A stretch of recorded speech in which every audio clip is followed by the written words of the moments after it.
Blessings to you all as we gather once again for our small group videos. This year we're doing something a bit different, and we are so very grateful to do so. This year I'm beginning with what we call mystagogia in the church, or an unfolding of the mysteries that we have experienced in the consecration of our new altar and the rededication of our church. The readings that we will look at this week, next, and the following come from the dedication ceremony itself.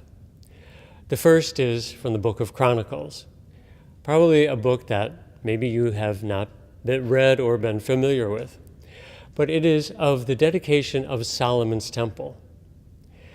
And the imagery that's used in the dedication ceremony is quite wonderful.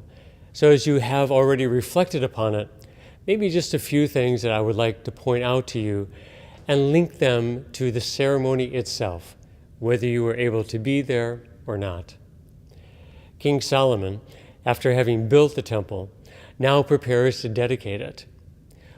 As was the custom for the Israelites, animals were slaughtered as a sign of offering to God, God's gift to them returning back to God.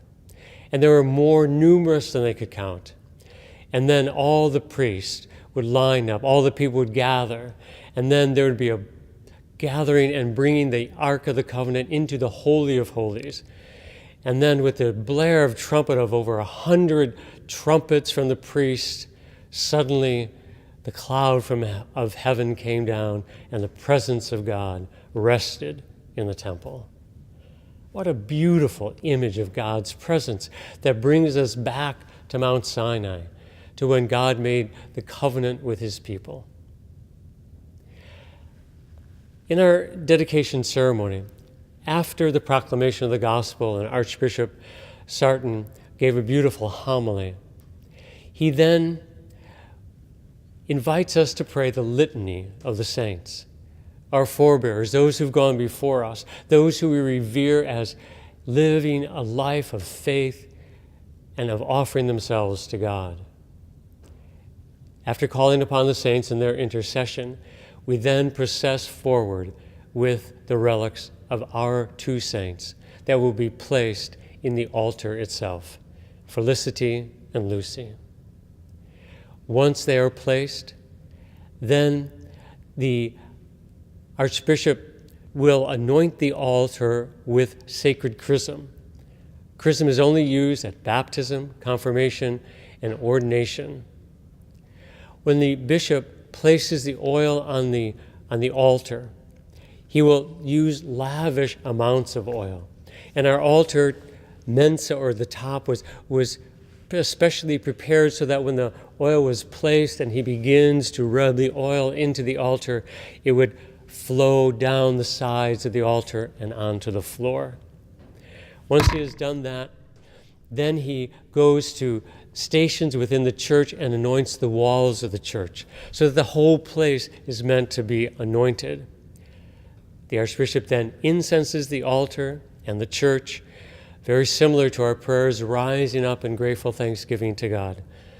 And then finally, in a beautiful fulfillment of this part of the liturgy, lit charcoals are placed on the four corners and in the center of the altar, and then incense placed on them. The incense rises, and the marks of the 5 wounds of Christ are left on the altar top. We've talked about a transformation in this time of transitioning into our new worship space, our old home, if you will, made new. We want to do so interiorly during this preparation as we journey towards Advent and into the Christmas season. We pray that throughout this coming year, that it will be a year of transformation for us. And so as you ponder these readings, as you reflect upon the beautiful dedication ceremony, may your hearts be on fire with the desire to truly live ever more deeply into this mystery of God's love for us when we come together in this Domus Dei at Porta Coeli, this house of God and gate of heaven.